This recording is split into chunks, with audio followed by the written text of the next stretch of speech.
Hi, hello, and thank you for joining me for my very first podcast episode.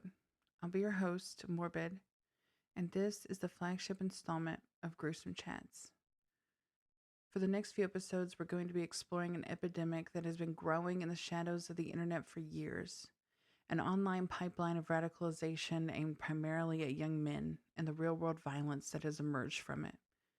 This isn't just a fringe conversation anymore, it is a movement with very real consequences and one that thrives in digital spaces most of us scroll through every day without even realizing what's lurking there.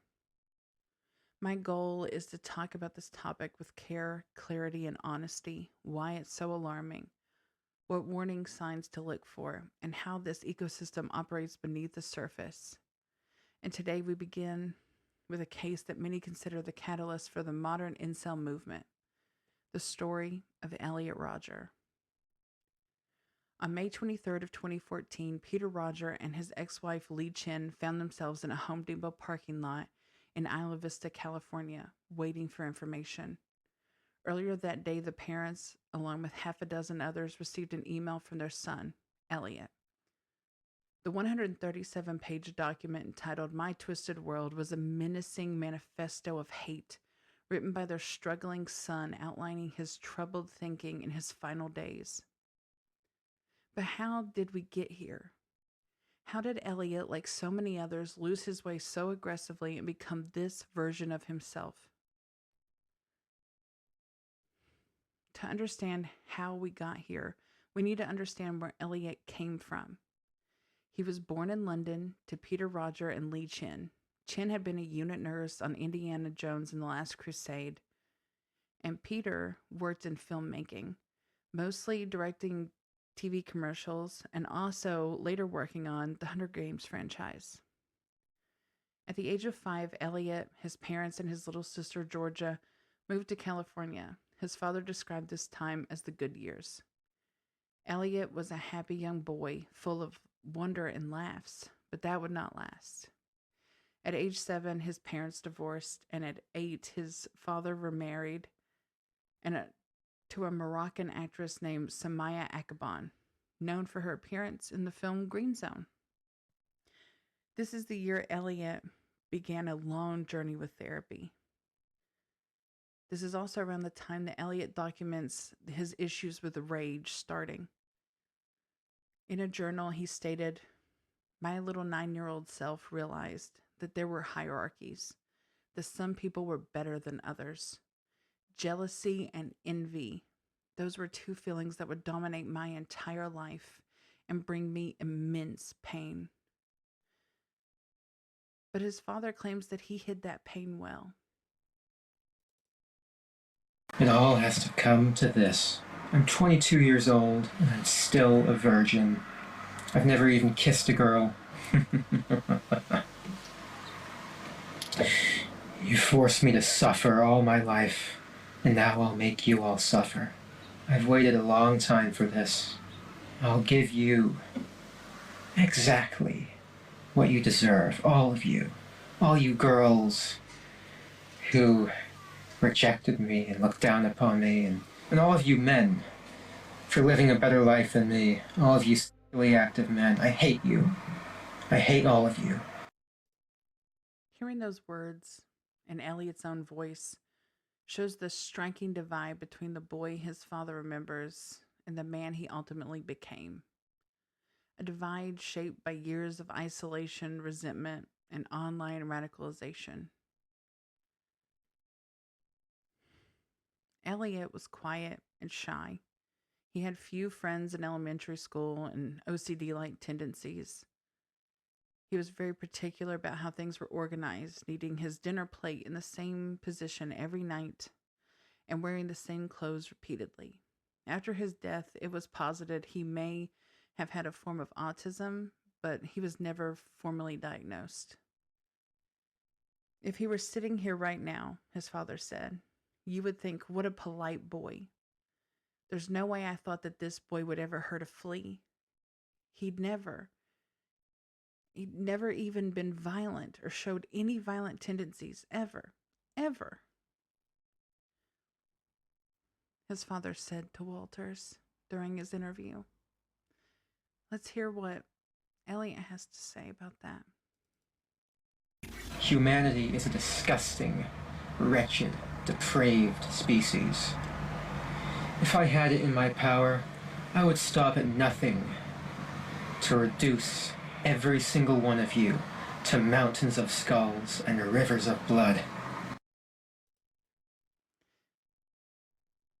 That lonely child soon became an introverted teen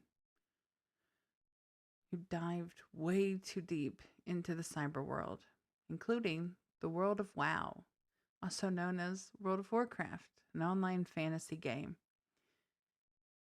He spent most of his teen years playing alongside heroes and villains in the game and having to switch schools several times. In high school, he struggled with being bullied, but he never opened up about his struggles with his father.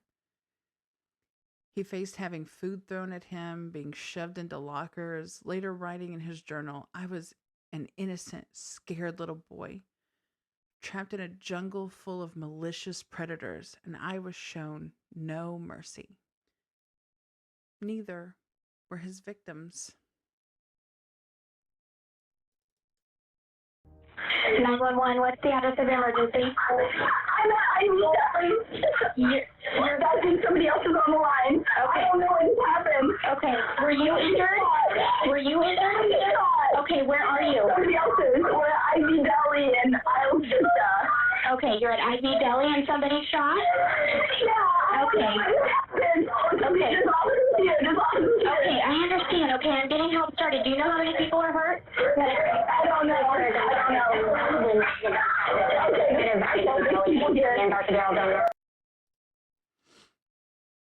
I'm including these clips now so that we keep our focus on the real victims of today's story. It's natural that when we hear about a young person who is bullied or isolated, we might feel a moment of empathy. Most of us have been there in some way. But that's exactly the point. We live through pain, rejection, and loneliness without ever turning that suffering outward. The difference is humanity. And while Elliot Rodger's story contains sadness, it does not excuse, justify, or overshadow the monstrous violence he chose to commit.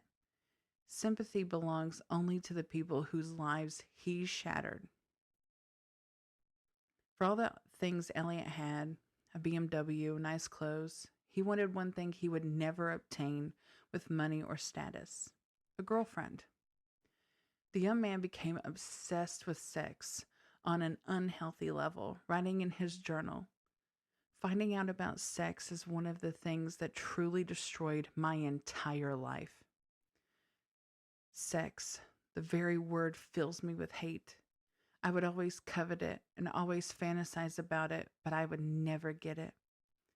By the time he reached adulthood, the shy boy had vanished and was all but replaced by a man riddled with anger and resentment. His nervousness and uncertainty with women were so severe, it was easier for him to hate them. When he entered college, he struggled to find a place where he fit in.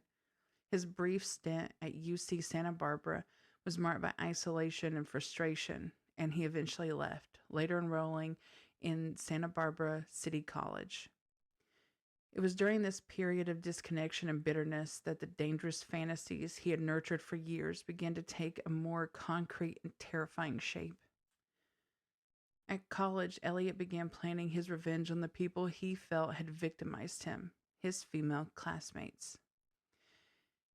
It was when I first moved to Santa Barbara that I started considering the possibility of having to carry out a violent act of revenge as the final solution to dealing with the injustices I've had to face at the hands of women and society.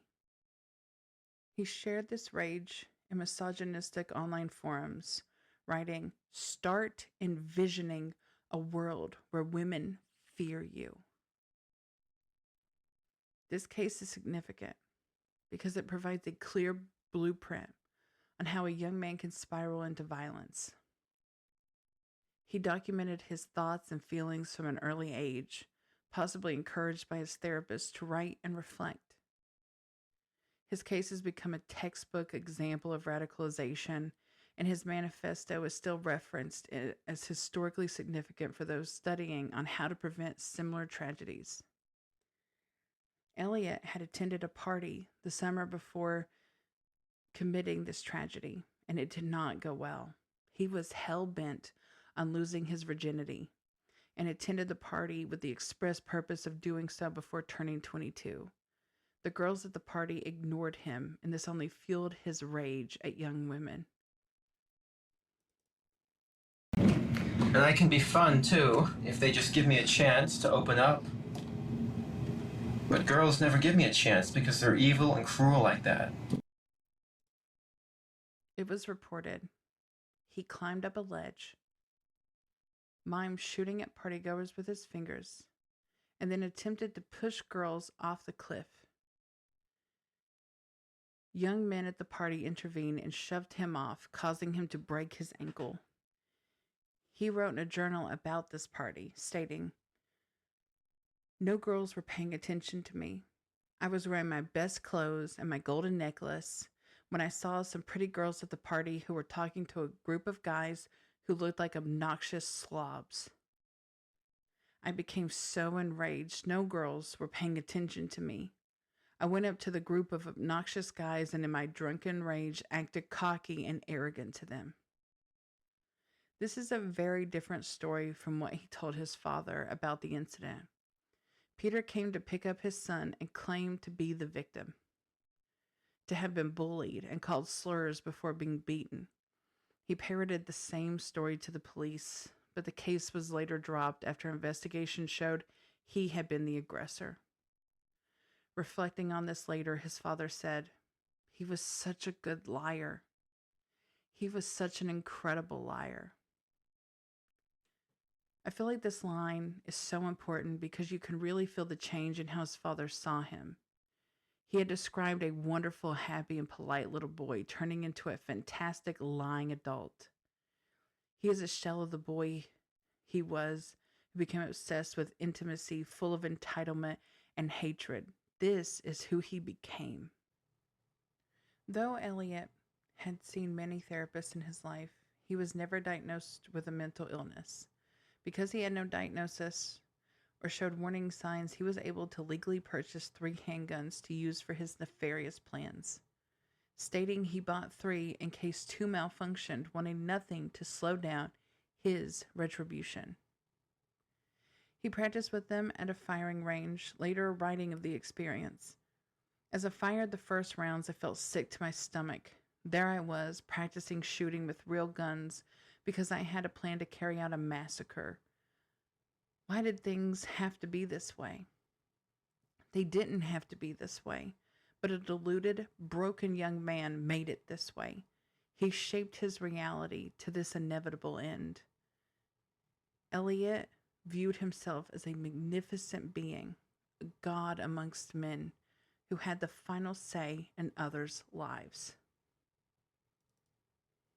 Finally see that I am, in truth, the superior one, the true alpha male. Even though Elliot saw himself as a superior being, he also framed himself as a victim of women, of society, of a world that he felt had denied him what he deserved: affection, love, and sexual attention. This sense of entitlement is central to understanding his mindset. In online communities like the Incel sphere, you will often see young men express a similar feeling, that they are owed access to other people's lives and bodies. When these expectations are not met, they recast themselves as victims. Many of the clips I have played and will continue to play come from Elliot's infamous online vlogs. He recorded these on his iPhone and uploaded them to YouTube, ranting about himself and his social status, putting down others, and speaking about revenge. One of his favorite pastimes was filming himself driving around and shouting at pedestrians, mostly women or young couples. Here are a few of those clips. Short little tour of this college town called Isla Vista. Every time I drive through this place, I am overcome with rage. approaching a street called Del Playa. So many beautiful girls walking around here. But they would never give me a chance. See, look at that one. I just passed one.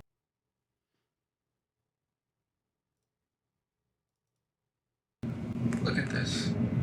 Groups of hot young sluts who would just reject me.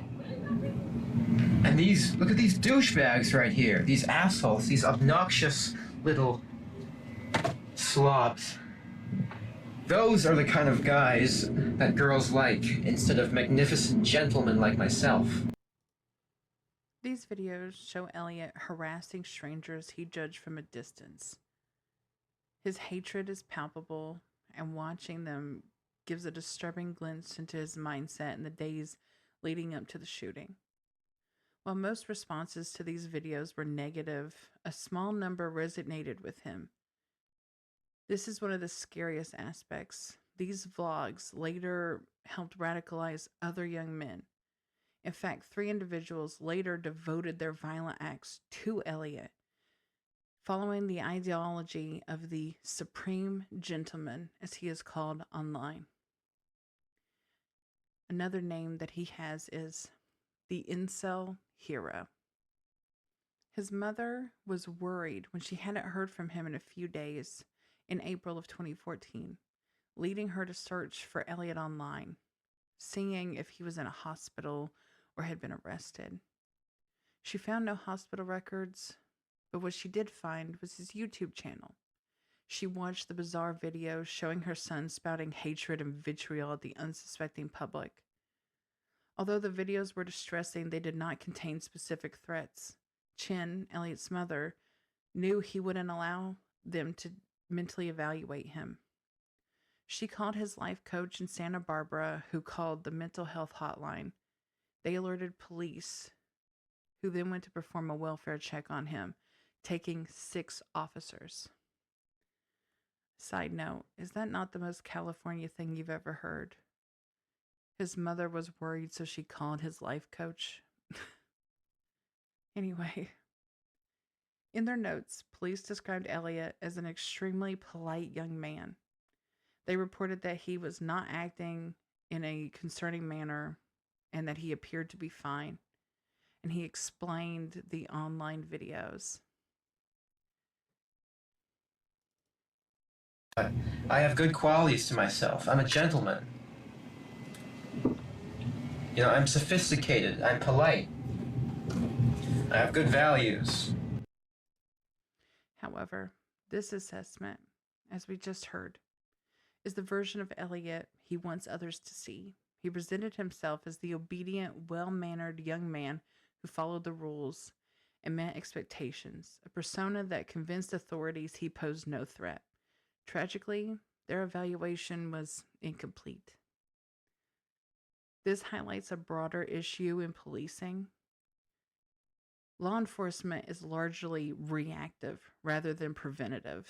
Officers typically respond after an incident occurs rather than intervening proactively. Cases of stalking, harassment, or escalating threats often go unaddressed until a tragedy occurs. The system is structured to punish wrongdoing after it happens rather than to prevent harm beforehand. While frustrating, this is one of the many realities that we face every day. I want to preface this by saying this next section may be distressing for some. We have graphic depictions of violence. So chatters, please take care of yourselves. If this subject matter is too much for you, feel free to stop here and we'll see you in the next one. Elliot talked at length in his infamous last video about his day of retribution, as he called it. He had a plan, a manifesto outlined, and this is where he outlined his multi-phase plan to hurt those who had victimized him by ignoring him.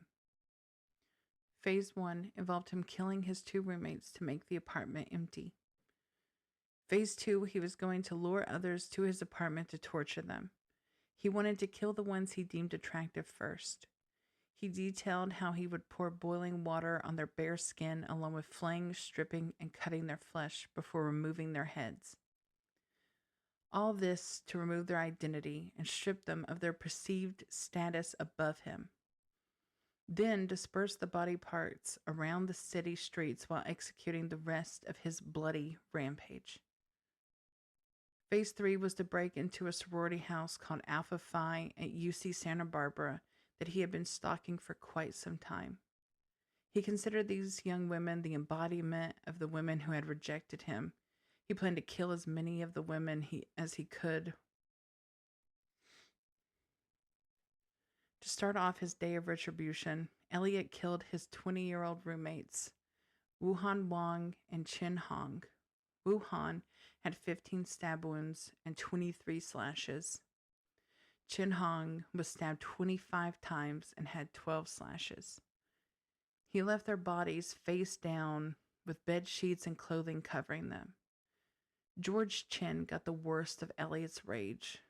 George was in the apartment visiting Elliot's roommates who he was friends with. Unfortunately, it would be his last visit. He was found in the bathroom in the fetal position, surrounded by blood-ridden paper towels. His cause of death was 94 stab wounds. Elliot then took his evil plan to the streets of Isla Vista. He was seen at approximately 4:40 p.m. getting on a bus in Santa Barbara. Bizarrely, 2 young women were also walking in front of him, looking visibly shaken. They sat very close together, and Elliot sat right behind them. He was apparently staring at the pair and looking very angry. The girls seemed like they were being held hostage by Elliot and possibly intimidated into getting on the bus with him. Unfortunately, it's unclear as to what may have happened to them before and what happened after this. The next time he is seen is at 9:15 p.m., making his way to the Alpha Phi house in Isla Vista. He knocked on the large wooden door for several minutes straight, but no one inside answered. On the day of retribution, I am going to enter the hottest sorority house of UCSB.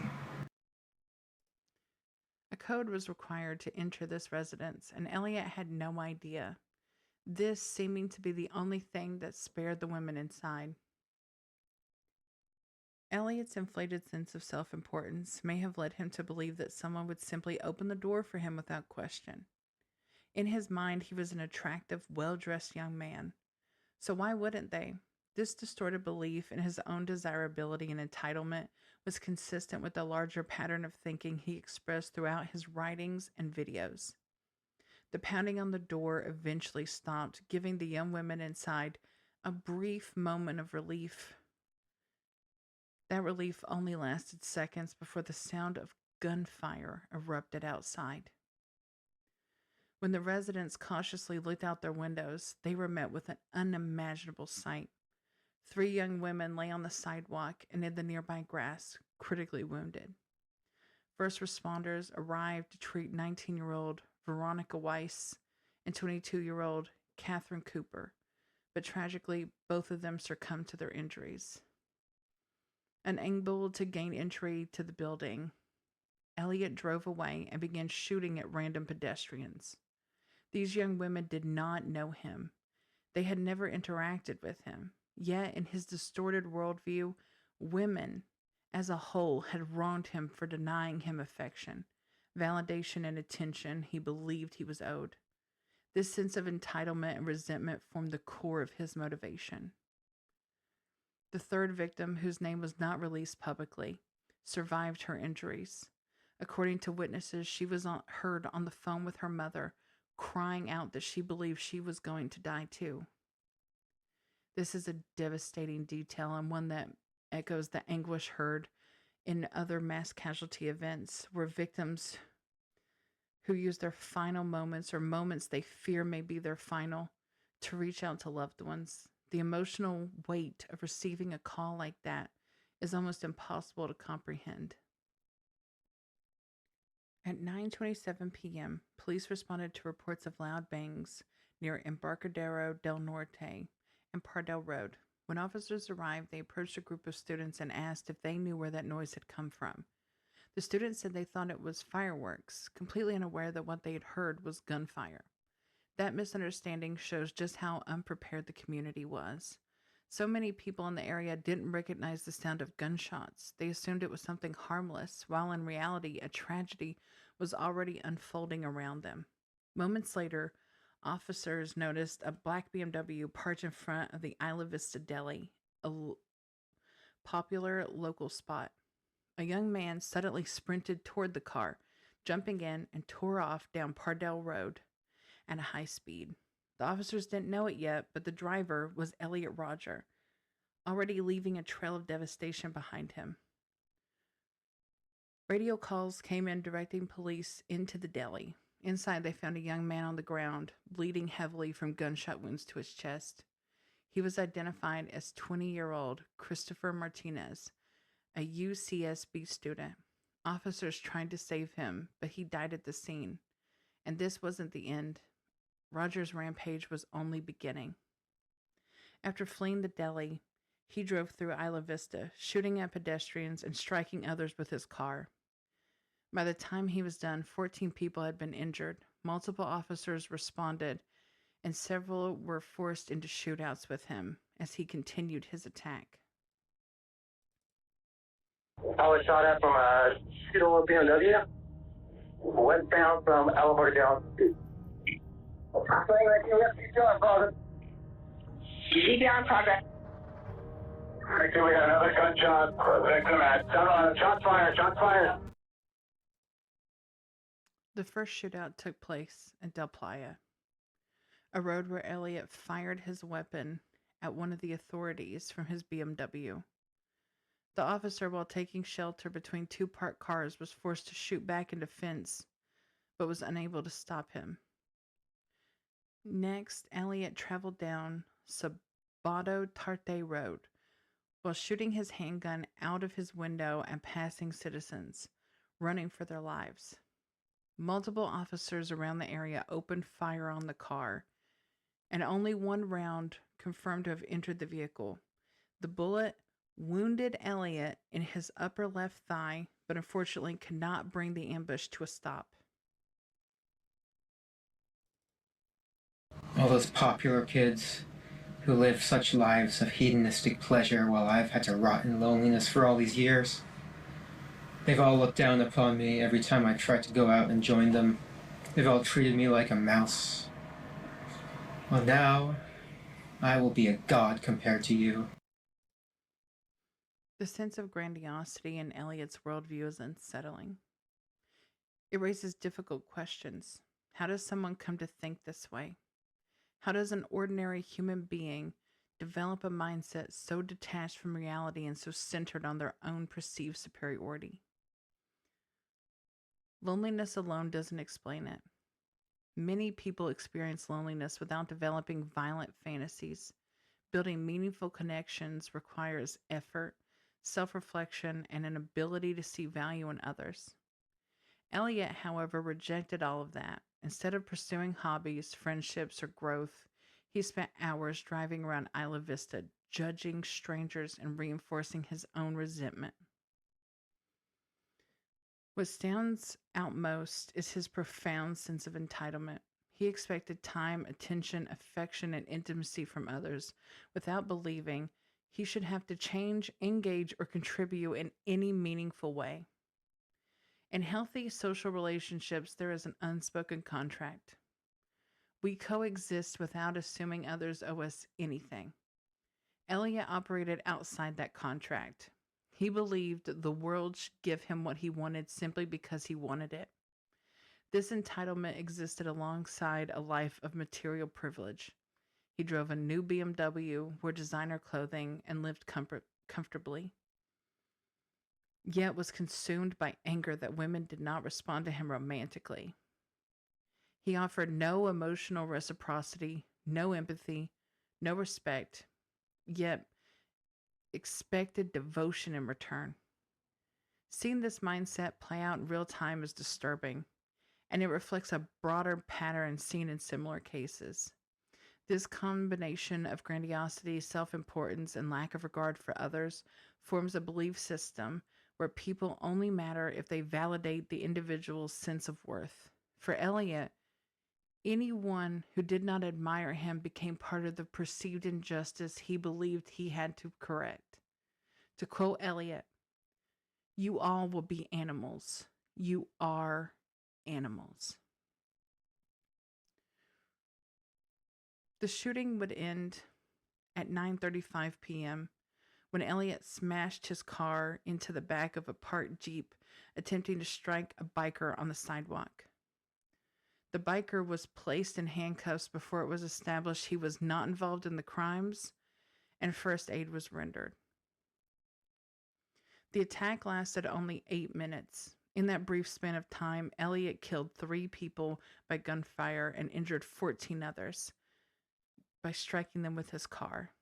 The events permanently changed the community of Isla Vista. During the investigation, police uncovered a critical piece of information: the email that Elliot had sent out with his manifesto. Elliot had sent that same email to 24 other people, including his parents, his therapist, and several acquaintances. Just before the attack, he sent it knowing that once they read his words, it would be too late for anyone to intervene. Several recipients immediately turned their copies over to law enforcement, and some reached the media. The manifesto was leaked within hours of the killings. Today, it can still be found online through most sites, though it is classified as academic material due to its relevance in extremist research. It's important to understand what this document contains. It is filled with hate speech, graphic fantasies, and passages intentionally crafted to recruit, provoke, and inspire others. It attempts to manipulate readers into viewing his life through his distorted lens. A disclaimer. Chatters, I do not encourage anyone to seek this document out. Engaging with extremist writings carries emotional and psychological risk, and there is no value in reading it outside of academic or professional analysis. Think of it as the equivalent of handling hazardous material, and let the trained experts do that work. To give you a sense of the mindset reflected in this document, I will read a small excerpt. I am Elliot Rodger, magnificent, glorious, supreme, immanent, divine. I'm the closest thing there is to a living God. Humanity is a disgusting, depraved, and evil species. It is my purpose to punish them all. I will purify the world of everything that is wrong with it. On the day of retribution, I will truly be a powerful God, punishing everyone I deem to be impure and depraved. Epilogue. And this is how my tragic life ends. Who would have thought my life would turn out like this? I didn't. There was a time when I thought the world was a happy and good place. As a child, my whole world was innocent. It wasn't until I went through puberty and started desiring girls that my whole life turned into a living hell. I desired girls, but girls never desired me back. There is something very wrong with that. It is an injustice that cannot go unpunished. There is no way I can live a happy life with that scenario.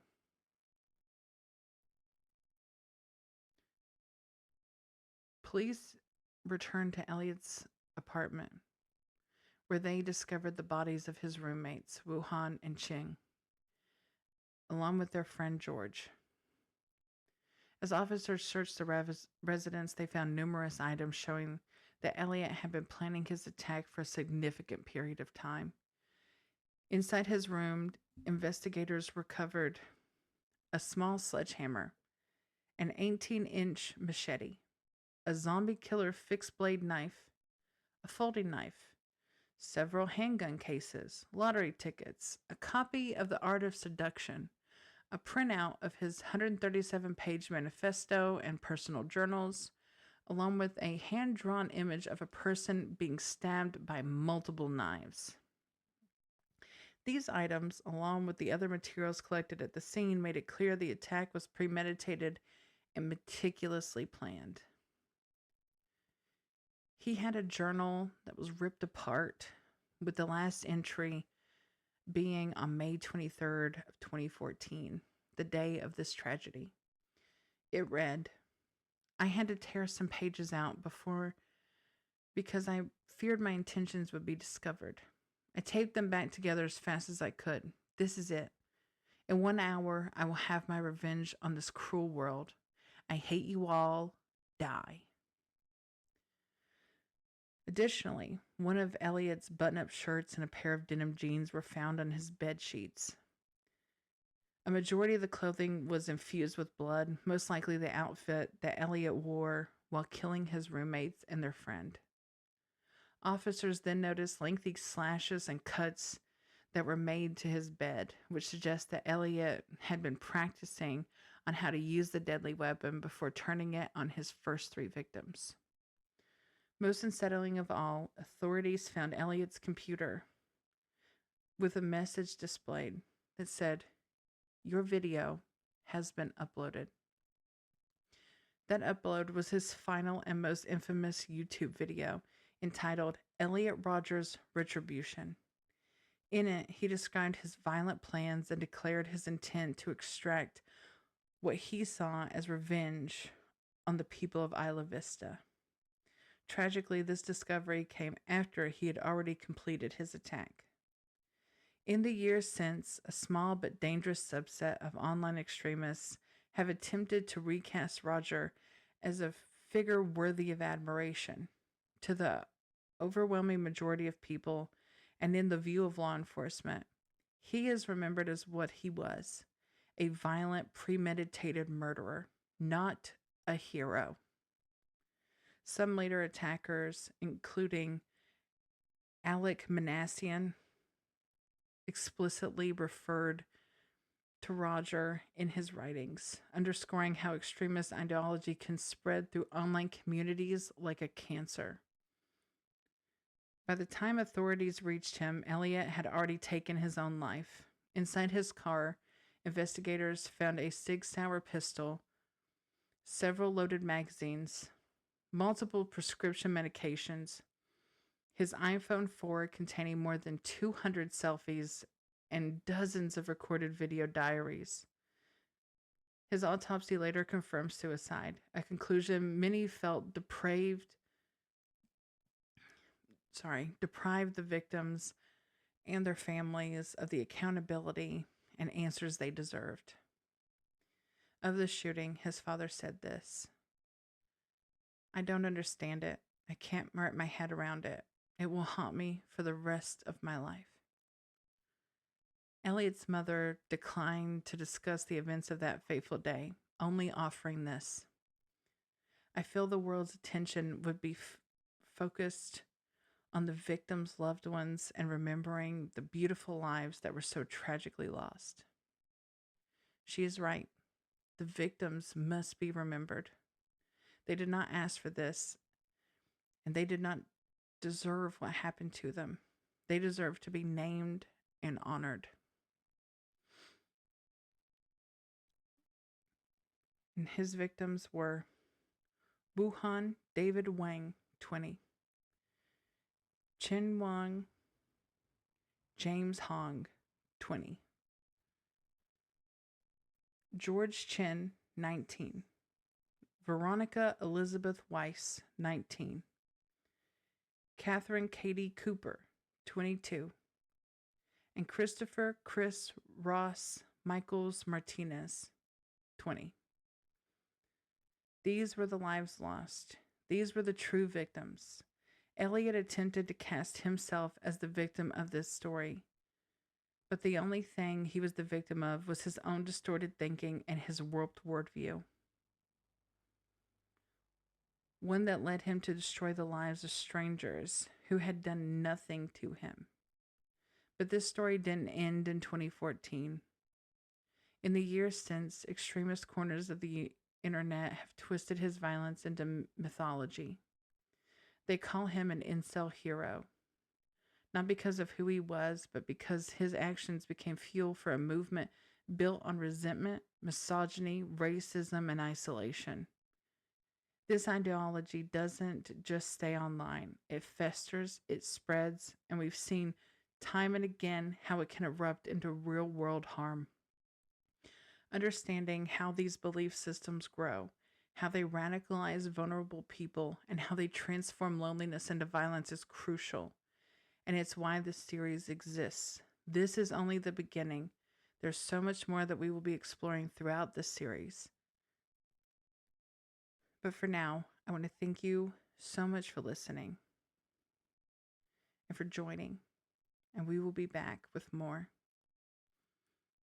I will say that if you enjoyed this episode, please consider checking out my other socials and following, leaving your thoughts, and just helping to support this new series.